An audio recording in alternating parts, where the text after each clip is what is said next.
जरा सोचो कि आम दुनिया से कटी हुई एक सीक्रेट जगह पर कुछ लोगों को छोटी उम्र से ही खूंखार योद्धा बनने की ट्रेनिंग दी जाए। एक ऐसा योद्धा जो अकेला ही 100 के बराबर हो। कुछ ऐसा ही होता है हमारी आज की कहानी में। कहानी की शुरुआत होती है एक टैटू की दुकान में, जहां एक बूढ़ा आदमी एक गैंगस्टर के कंधे पर टैटू बना रहा था। अचानक गैंगस्टर के चेले ने उसे एक लिफाफा दिया जिसमें से काली रेत बाहर निकली। उन गुंडों को इसका मतलब नहीं पता था, लेकिन उसे देखते ही वो बूढ़ा आदमी वहीं जमा का जमा रह गया। उसने बताया कि काली रेत का मतलब है कि दुनिया के सबसे खतरनाक निंजा आने वाले हैं। कई साल पहले उसका सामना इन योद्धाओं से हुआ था और वो जानता है कि ये कितने खूंखार होते हैं। फिर उसने अपनी छाती का बरसों पुराना घाव दिखाया। असल में इस बूढ़े आदमी का दिल दाईं तरफ है और यही कारण था कि वो निंजा के उस वार से बच गया था। अचानक एक आदमी का सर धड़ से अलग हो गया और चारों तरफ डर का माहौल फैल गया। तभी छत से एक तार गिरी और उसने एक आदमी को ऊपर खींच लिया।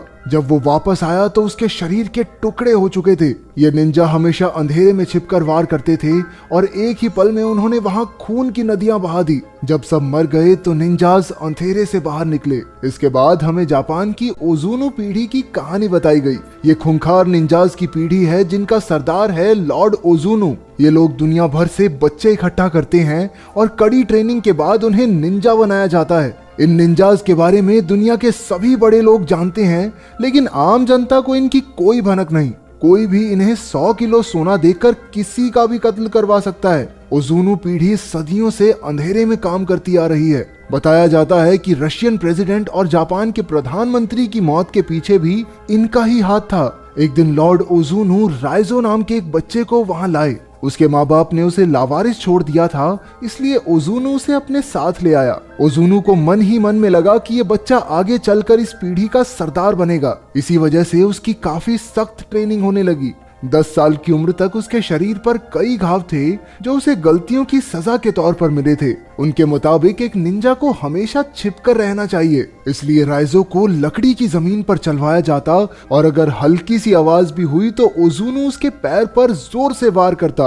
रात को वो दर्द की वजह से सो तक नहीं पाया, लेकिन तभी किरिको नाम की एक लड़की ने आकर उसके घाव पर मरहम लगाई। वो भी उसकी तरह निंजा ट्रेनिंग ले रही थी। वहाँ सबको सिखाया जाता था कि किसी भी तरह के इमोशंस को अपने अंदर से निकाल कर फेंक दो, लेकिन किरिको सबसे अलग थी। उसे लोगों को मारना बिल्कुल गलत लगता था। जैसे जैसे वक्त बीतता गया राइजो और किरिको बड़े होते गए, लेकिन दोनों में कोई खास बातचीत नहीं हुई। वो दोनों सिर्फ दूर से ही एक दूसरे को देखते थे। राइजो अब ओजुनु पीढ़ी का सबसे काबिल निंजा बन गया था, लेकिन अपने सीनियर ताकेशी का सामना करते हुए वो हार गया क्योंकि ताकेशी ने धोखे से वार किया था। उसे बचाने की जगह ओजुनु ने राइजो को ही कमजोर कहकर बेइज्जत कर दिया। उसने राइजो के पेट में अपनी उंगलियों से जोरदार वार किया और वो बेचारा दर्द से करहाने लगा। अगली सुबह ओजुनु ने देखा कि राइजो फिर से ट्रेनिंग के लिए तैयार था। उसकी लगन देखकर ओजुनु काफी खुश हुआ। जल्द ही राइजो ने अपने सारे विरोधियों को आंख बंद करके भी हरा दिया,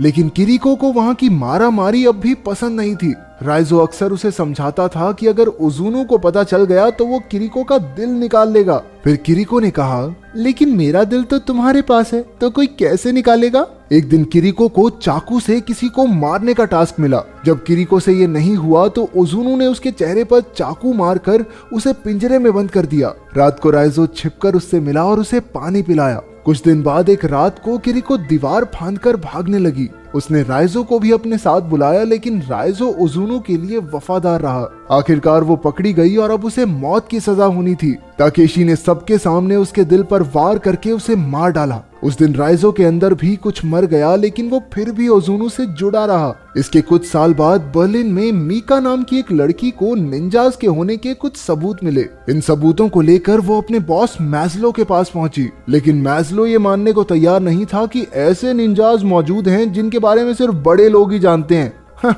ऐसा कुछ नहीं होता।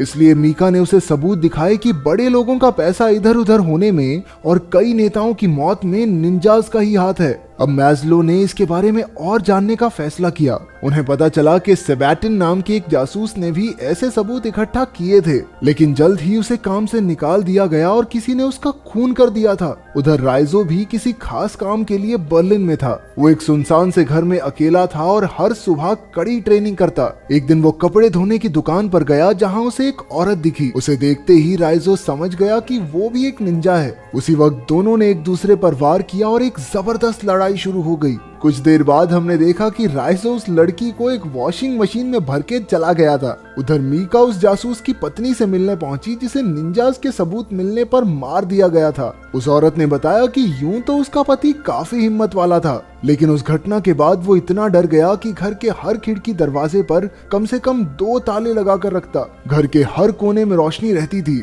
उसने परछाइयों के लिए कोई जगह छोड़ी ही नहीं कि कहीं कोई निंजा ना आ जाए। लेकिन उस रात जब वो आए तो बत्तियां अपने आप ही बंद होने लगी। अगले दिन मीका के ऑफिस में एक ऑफिसर आया क्योंकि वो ऐसी चीजों के बारे में ज्यादा सोच रही थी जो उसके काम की थी ही नहीं। उस रात मीका ध्यान से घर लौटी, लेकिन उसने देखा कि पूरी गली में ही लाइट नहीं थी। वो फिर भी अपने घर में घुसी और उसी वक्त एक निंजा ने उस पर हमला कर दिया। हैरानी की बात तो ये थी कि एक दूसरे निंजा ने उसकी जान बचाई और सारे कातिलों को खत्म कर दिया। ये कोई और नहीं बल्कि राइजो ही था। हमने देखा कि इससे पहले अपने मिशन पर राइजो ने अपना सारा गुस्सा निकाला और बड़ी बेरहमी से उस आदमी का कत्ल कर दिया। इस मिशन के बाद वो छत पर बाकी निंजाज से मिलने गया। लॉर्ड ओजुनु ने कहा कि उसे राइजो पर गर्व है, लेकिन अचानक राइजो ने उस पर हमला कर दिया और उसकी आंख और चेहरे को चीर डाला। उसके साथ के निंजाज ने लीडर पर हमला करने की वजह से उसे काफी जख्मी करके छत से नीचे फेंक दिया। खुशकिस्मती से राइजो पानी में गिरकर बच निकला। उस दिन के बाद राइजो ने निंजाज के खिलाफ काम करना शुरू कर दिया और उनके हर मिशन को चौपट किया। उसने मीका की जान भी इसीलिए बचाई थी। इसके बाद दोनों एक होटल में पहुंचे और अपने कपड़े बदले, क्योंकि निंजा खास सूंघने की शक्ति से इंसानों तक पहुंच जाते हैं। फिर मीका ने मैस्लो को बताया कि वो तो राइजो के साथ है, लेकिन मैस्लो को तो राइजो को पकड़ने के ऑर्डर्स मिले थे। वो जानता था कि राइजो उनका दुश्मन नहीं है, लेकिन उसे ऑर्डर तो मानने ही होंगे। इसलिए जब मैस्लो मीका और राइजो से मिलने गया तो पुलिस ने उसे बंदी बना लिया। फिर उसे एक सुनसान जेल में कैद करके जंजीरों से बांध दिया गया। जब मीका को पता चला कि इसमें मैस्लो भी मिला हुआ है तो वो उससे बात करने गई, लेकिन मैस्लो उसे रिहा करने के लिए हरगिज राजी नहीं हुआ, क्योंकि राइजो जेल में ही निंजाज से सुरक्षित रह सकता है। रात को मीका राइजो को पानी पिलाने गई, लेकिन फिर राइजो कहने लगा कि निंजाज किसी भी वक्त यहाँ आ जाएंगे। मीका ने मैस्लो को भी सावधान करने की कोशिश की, लेकिन अब बहुत देर हो चुकी थी।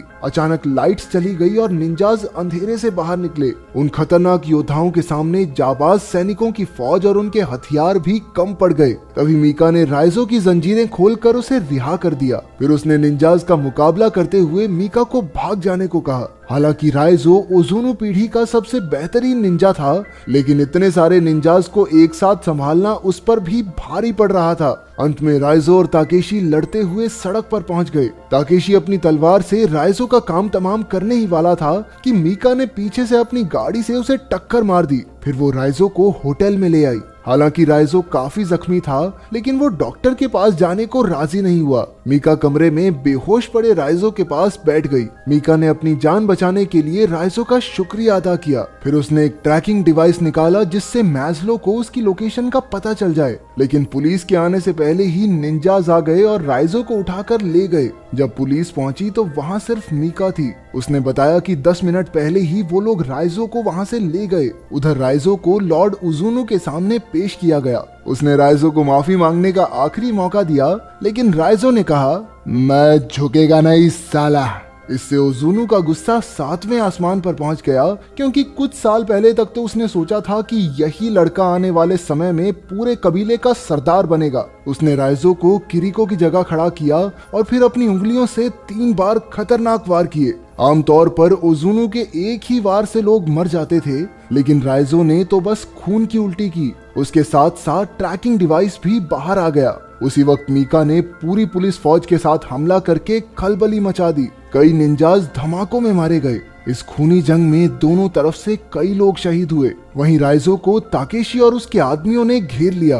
राइजो ने आव देखा ना ताव और एक एक करके सबको धूल चटा दी। फिर ताकेशी और राइजो आमने सामने आए और अपना पूरा जोर लगा दिया। आखिरकार जीत राइजो की हुई और उसने ताकेशी के शरीर का एक हिस्सा काट फेंका। अब बारी थी ओजुनु की। उसने देखा कि ओजुनु एक कमरे में आराम से बैठा था, वहीं बाहर जबरदस्त धमाके हो रहे थे। अचानक ओजुनु हवा में ही गायब हो गया और राइजो के पीछे के अंधेरे से निकला। सिर्फ एक धक्के से उसने राइजो को हवा में उड़ा दिया। फिर दोनों ने अपनी तलवारें निकाली और एक दूसरे के खून के प्यासे हो गए। ओजुनु ने एक बार फिर उसे माफी मांगने का मौका दिया और कहा कि वो राइजो का बाप है, वो ही उसे वहां लेकर आया था और बचपन से आज तक पाला है। लेकिन राइजो ने जवाब दिया कि वो किसी का बेटा नहीं और ओजुनु को खत्म करके ही वो आजादी की पहली सांस लेगा। फिर वो ओजुनु पर लपक पड़ा, लेकिन वो एक बार फिर से गायब हो गया। तभी मीका राइजो की मदद करने पहुंची। मौका देखकर ओजुनु ने पीछे से मीका की छाती के तलवार आर पार कर दी।